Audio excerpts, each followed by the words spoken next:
Okay, the single leg rock pigeon flow. All this is you're going to do a single leg rock, and then you're going to go back into pigeon, and then you're going to do a single leg rock again. So, if you watch me go, I'm going to do it from both angles. I actually start off in the pigeon, and so you'll notice that my foot is in front of my back leg, and so that bend actually puts a lot of tension on your glutes and your rotators in the hip.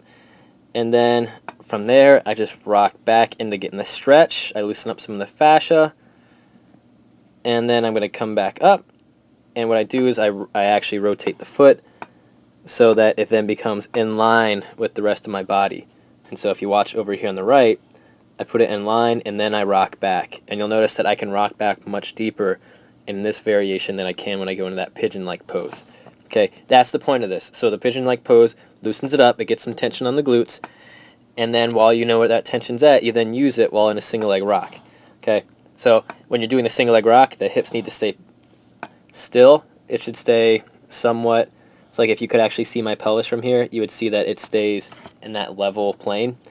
And I rock back as far as I can without letting myself, without letting my low back dump, and then I come back up, and then I alternate back to the pigeon, and I rock again. Okay. Now, there's a couple variations to the way you can do the pigeon. You can kind of play with it.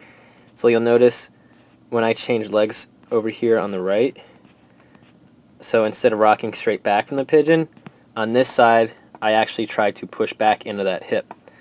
This will stimulate more of a posterior capsule stretch, so more of a ligamentous stretch in the hip, while the first variation, when I had it where I was dropping straight back with my leg in front of me, that will stretch more of the hip rotators.